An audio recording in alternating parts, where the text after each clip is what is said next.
आज आपण 12वी अर्थशास्त्र या पुस्तकातील शेवटचं प्रकरण क्रमांक 10 भारताचा विदेशी व्यापार म्हणजेच फॉरेन ट्रेड ऑफ इंडिया हे पाहणार आहोत.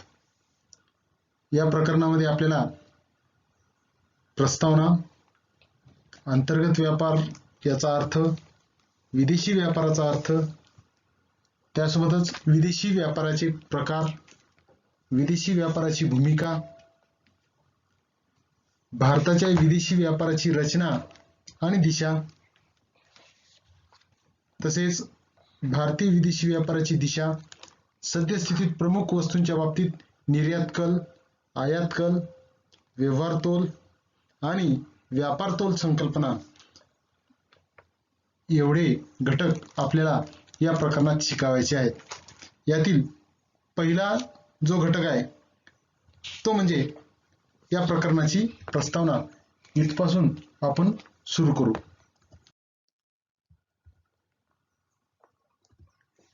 (1947) पूर्वी भारत या देशावर ब्रिटिशांचे राज्य होते आणि त्यामुळं भारताचा विदेशी व्यापार हा ब्रिटिशांसोबत होत होता आणि ब्रिटिश हे वसाहतवादी होते.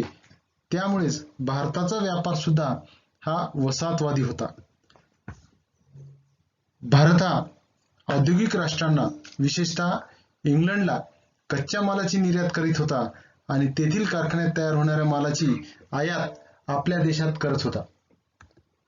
अशा प्रकारे भारत परकीय व्यापारावर अवलंबून असल्याने भारताचे औद्योगिकरण हे झाले नाही किंवा होऊ शकले नाही. त्यामुळे विदेशी उद्योगाचा ऱ्हास झालेला दिसून येतो. मात्र दुसऱ्या महायुद्धानंतर ज्या अविकसित राष्ट्रांना स्वातंत्र्य मिळाले त्या राष्ट्रांनी परकीय व्यापाराकडे एक गुंतवणूक म्हणून पाहण्यास सुरुवात केली आणि तिथून मात्र भारताचा सुद्धा विदेशी व्यापार हा वृद्धिंगत होत चाललेला दिसून येतो. त्यानंतर आहे अंतर्गत व्यापार म्हणजे काय किंवा अंतर्गत व्यापाराचा अर्थ. राष्ट्राच्या भौगोलिक सीमांच्या अंतर्गत केली जाणारी वस्तू व सेवांची खरेदी विक्री म्हणजेच अंतर्गत किंवा देशांतर्गत व्यापार होय. म्हणजे एखाद्या राष्ट्राच्या ज्या भौगोलिक सीमा आहेत या भौगोलिक सीमांच्या अंतर्गत जी काही वस्तू आणि सेवांची खरेदी विक्री केली जाते त्याला अंतर्गत व्यापार किंवा देशांतर्गत व्यापार असे म्हटले जाते. उदाहरणार्थ सांगायचं झालं तर महाराष्ट्र राज्यातील उत्पादित वस्तूंची विक्री ही कर्नाटक, तामिळनाडू, पश्चिम बंगाल, आंध्र प्रदेश या इतर राज्यांमध्ये जेव्हा खरेदी विक्री केली जाते तेव्हा त्याला म्हटलं जाते अंतर्गत व्यापार किंवा देशांतर्गत व्यापार. म्हणजेच महाराष्ट्र हे भारतातील एक राज्य आहे आणि भारतातीलच इतर राज्यांसोबत त्यांचा खरेदी विक्रीचा व्यापार चालतो तेव्हा त्याला म्हटलं जाते अंतर्गत व्यापाराचा अर्थ. अशा वेगवेगळ्या राज्यात व्यापार करणे म्हणजे अंतर्गत व्यापार होय. त्यानंतर आहे विदेशी व्यापाराचा अर्थ. विदेशी व्यापार म्हणजेच ज्याला आपण आंतरराष्ट्रीय व्यापार असे म्हणतो. तर हा विदेशी व्यापार म्हणजे जगातील विविध देशात केला जाणारा व्यापार होय. म्हणजे जगामध्ये आपल्यासोबत जे इतर देश आहेत या इतर देशांसोबत जेव्हा आपण व्यापार करतो तेव्हा त्याला म्हटले जाते विदेशी व्यापार. प्राध्यापक मॅक्स वॉसरमन आणि हल्टमन यांनी या विदेशी व्यापाराची व्याख्या केलेली आहे. ते असं म्हणतात, विविध देशांतील रहिवाशांमध्ये चालणाऱ्या व्यवहारांचा समावेश आंतरराष्ट्रीय व्यापारामध्ये होत असतो. विविध देशातील जे रहिवासी आहेत यांच्याद्वारे जो काही व्यवहार चालतो इतर देशांसोबत त्यांना आंतरराष्ट्रीय व्यापार असे म्हटले जावे अशी व्याख्या मॅक्स वॉसरमन आणि हल्टमन यांनी केलेली आहे. त्यानंतर आहे विदेशी व्यापाराचे प्रकार. विदेशी व्यापाराचे एकूण 3 प्रकार पडतात. त्यातला पहिला प्रकार आहे तो म्हणजे आयात व्यापार, दुसरा प्रकार आहे निर्यात व्यापार आणि तिसरा महत्वाचा प्रकार आहे तो म्हणजे पुनर्निर्यात व्यापार.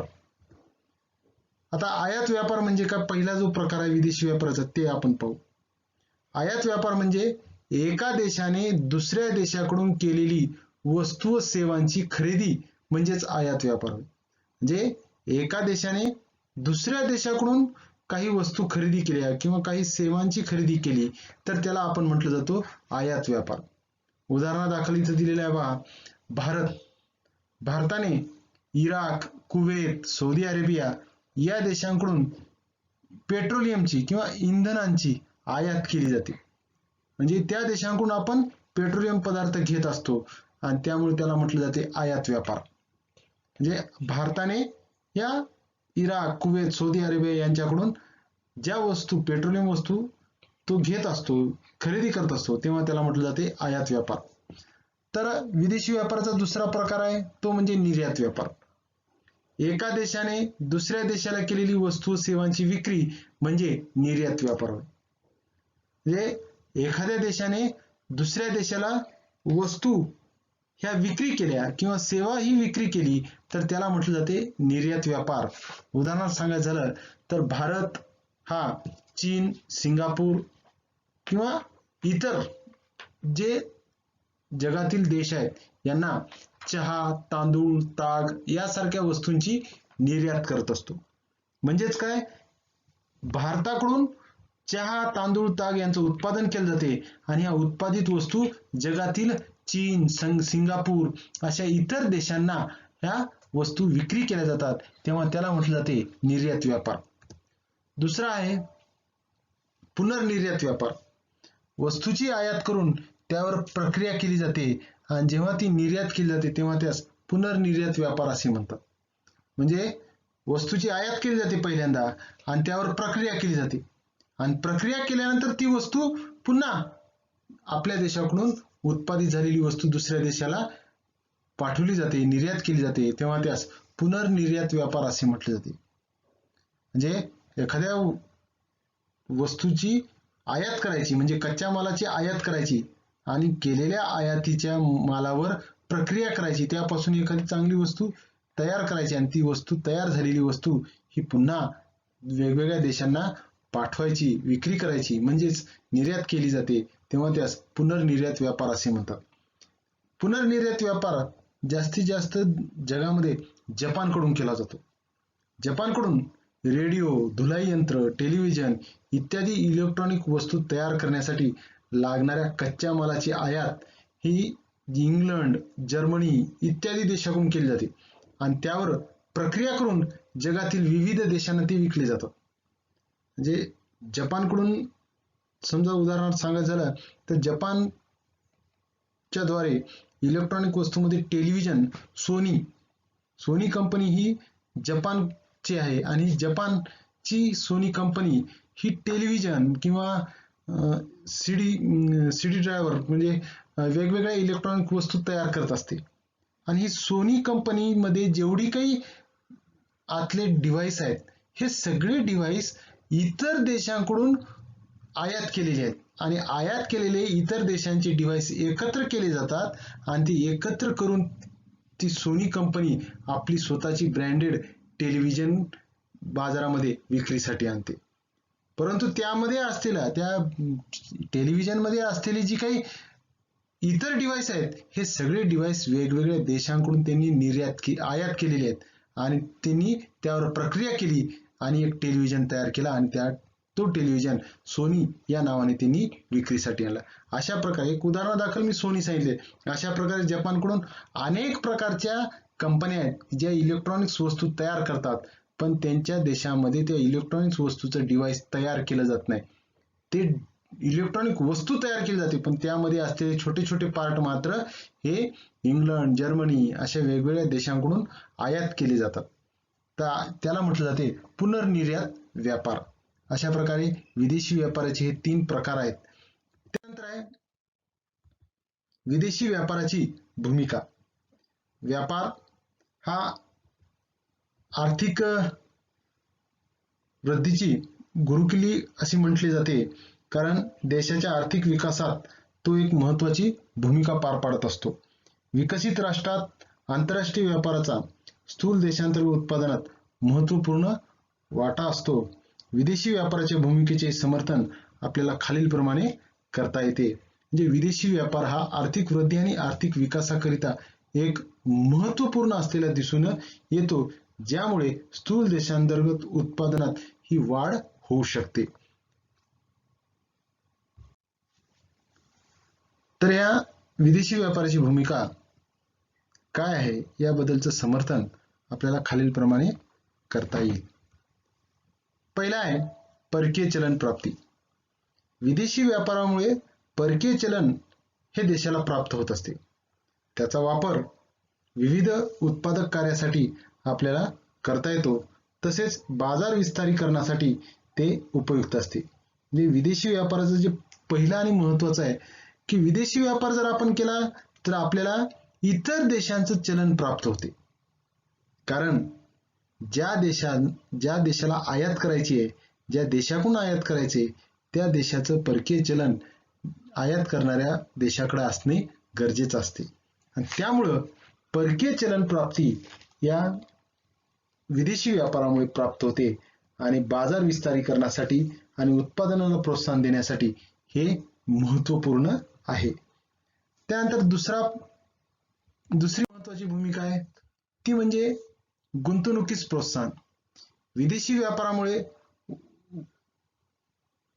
व्यापारामुळे देशांतर्गत बाजारपेठेच्या पलीकडे जाण्याची उत्पादकांना संधी उपलब्ध करून दिली जाते.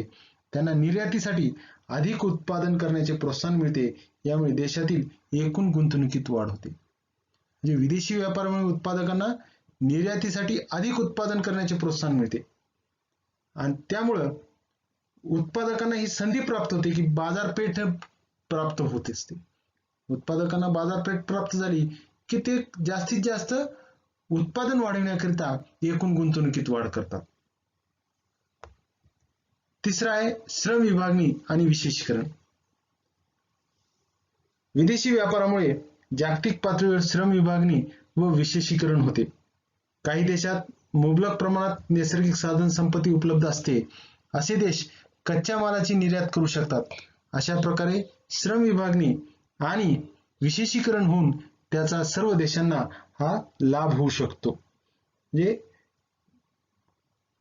कच्च्या मालाची निर्यात ही उपलब्ध साधन सामग्रीच्या द्वारे नैसर्गिक साधन सामग्रीमुळे करता येते आणि त्याद्वारे श्रम विभागणी आणि विशेषीकरण होऊन विदेशी व्यापार हा त्या ठिकाणी महत्वपूर्ण भूमिका बजावत असतो. चौथी भूमिका आहे ती म्हणजे संसाधनांचे पर्याप्त वाटप आणि वापर.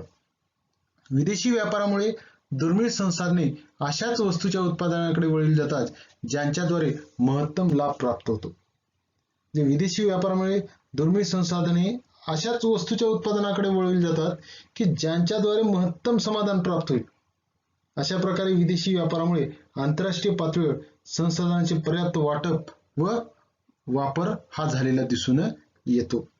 म्हणजे जी दुर्मिळ आहेत कुठंतरी ती प्राप्त होतात अशी जी संसाधनं आहेत अशा वस्तूच्या उत्पादनाकडे विदेशी व्यापारामुळे आपण वळतो आणि ज्यांच्याद्वारे महत्तम दुर्मिळ असल्यामुळे जास्तीत जास्त लाभ प्राप्त हा होत असतो. पाचवी भूमिका आहे ते म्हणजे किंमत पातळीतील स्थैर्य.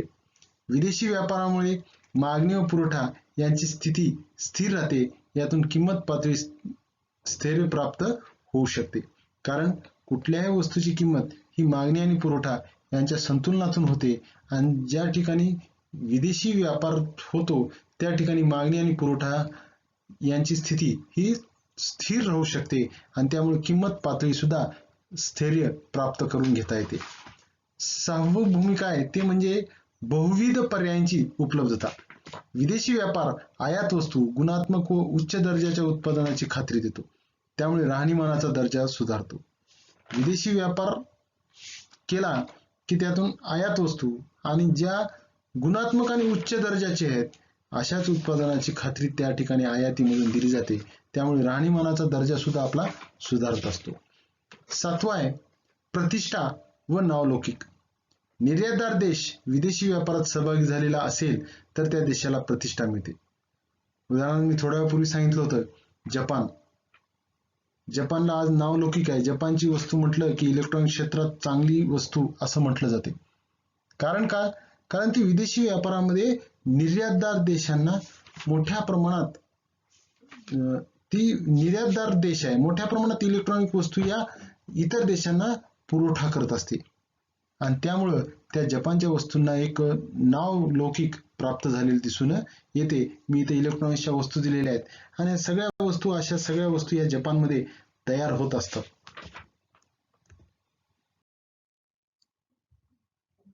भारताच्या विदेशी व्यापाराची रचना आणि दिशा आता पाहू.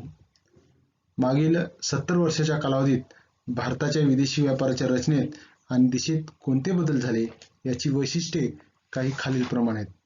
म्हणजे 70 वर्षाच्या अगोदरची म्हणजेच 1947च्या अगोदरची रचना आणि दिशा विचारात न घेता भारताला स्वातंत्र्य प्राप्त झाल्यानंतर भारताच्या विदेशी व्यापाराच्या रचनेत कशा प्रकारचे बदल झाले याची वैशिष्ट्ये आपण इथं पाहणार आहोत.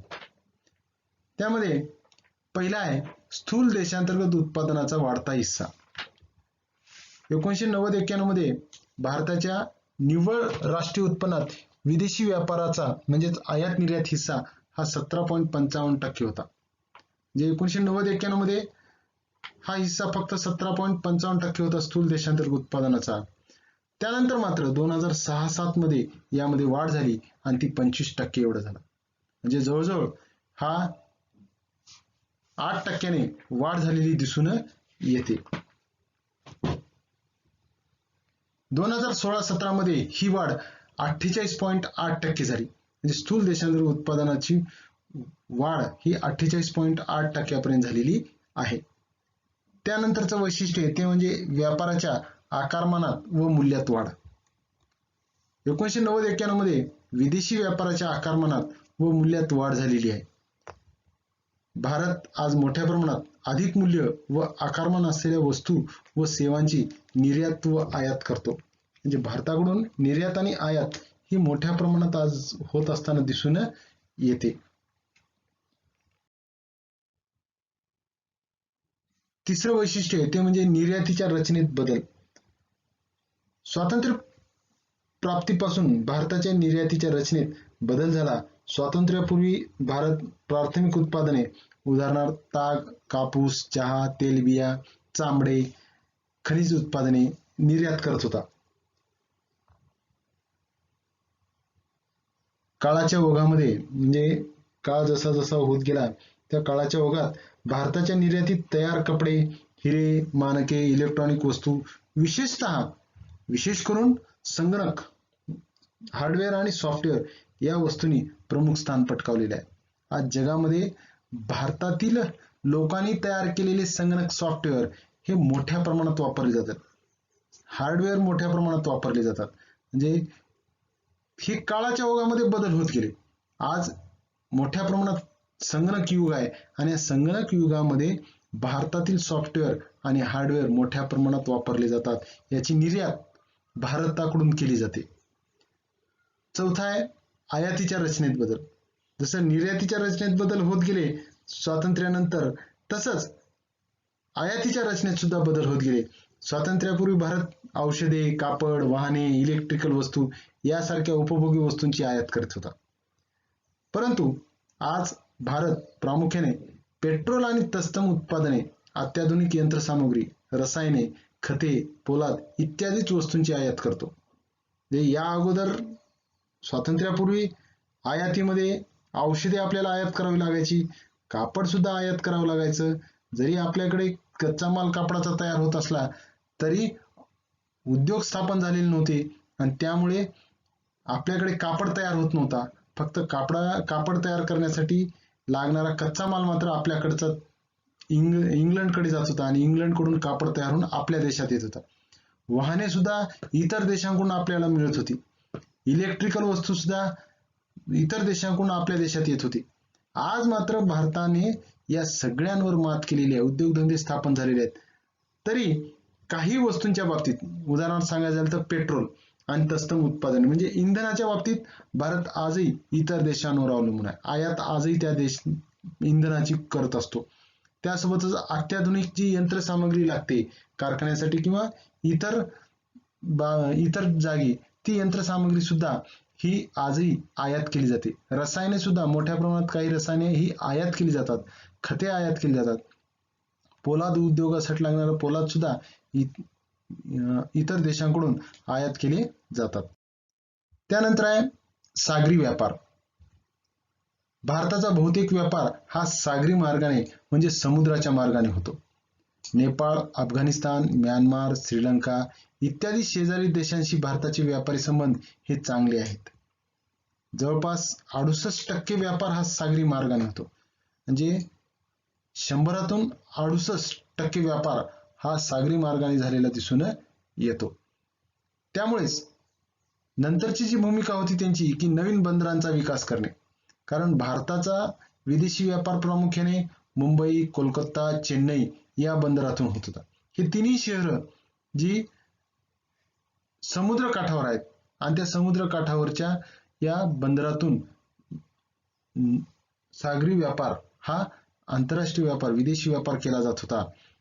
परंतु यावरचा भार वाढला होता, या बंदरावर अतिरिक्त भार पडत होता आणि त्या कारणामुळे अलीकडे भारताने कांडला, कोचीन म्हणजे आपल्या केरळमध्ये, विशाखापट्टणम म्हणजेच आपल्या आंध्र प्रदेशमध्ये, नावाशिवा इत्यादी नवीन बंदरे विकसित केली. म्हणजे या अगोदर ही बंदरे नव्हती, परंतु ही शहरं सुद्धा समुद्र किनारी आहेत. मग या समुद्र किनारी असणारे हे जी शहर आहेत यांचा पण या ठिकाणी सुद्धा नवीन बंदरे विकसित केली आणि तिथून विदेशी व्यापार मोठ्या प्रमाणात आता केला जातो. म्हणून भारताचा जवळपास 68% व्यापार हा सागरी मार्ग.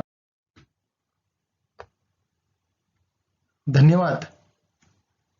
अर्थशास्त्र अभ्यास मंडळ व सर्व सदस्य अर्थशास्त्र विषय